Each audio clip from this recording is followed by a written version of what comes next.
ഉസ്താദിന്റെ അസ്താഫുകൾ എനിക്ക് ബോധിച്ചു. പിന്നെ ഇസ്ലാം ഇതുപോലെയുള്ള കാര്യങ്ങൾ കാണാൻ പാടില്ല എന്ന് പറഞ്ഞിട്ട് ഉസ്താദ് കാണുന്നുണ്ട് എന്നത് മനസ്സിലായി. അതല്ലാതെ അതിന്റെ ഉള്ളിൽ നടക്കുന്ന ഈ പറയുന്ന അൾട്രാ പ്രണയവും ആരാന്റെ കാരണം കുറ്റി അടിക്കുന്നു പൊട്ടിക്കുന്നു ഉസ്താദ് അറിയില്ലല്ലോ.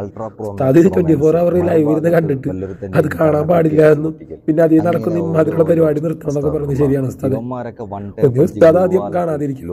ഇത് ഉസ്താദ് കണ്ടിട്ടാണ് മറ്റുള്ളവരോട് കാണാൻ പാടില്ല എന്ന് ഇത് മോശമാണെന്ന് പറയുന്നത്.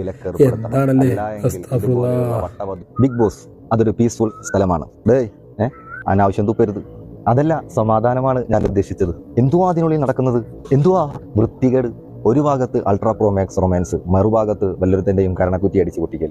അങ്ങനെ ഓരോ അസ്തഗ്ഫിറുല്ലാഹ്. ഇവന്മാരൊക്കെ വൺ ടേപ്പ് അടിച്ച് ഗ്ലൂ വാലിട്ട് ലോലിമോട്ട് ഇടണം. ഒന്നെങ്കിൽ ബിഗ് ബോസ് ഇതുപോലെയുള്ള കാര്യങ്ങൾക്ക് വിലക്കേർപ്പെടുത്തണം, അല്ല എങ്കിൽ ഇതുപോലെയുള്ള വട്ടവധൂരികളെ പിടിച്ച് പുറത്താക്കും. ഇതുവരെ ആ പരിപാടി കാണാത്തതിലും ഇസ്ലാം ഇത്തരത്തിലുള്ള കാര്യങ്ങൾ നിഷിദ്ധമാക്കിയതിലും ഇപ്പോൾ ഒരു അഭിമാനം തോന്നുന്നുണ്ട്. ഇനി ഇതുപോലുള്ള പരിപാടികളൊക്കെ ആസ്വദിക്കുന്നവർക്ക് എൻ്റെ വീഡിയോയുടെ കമന്റ്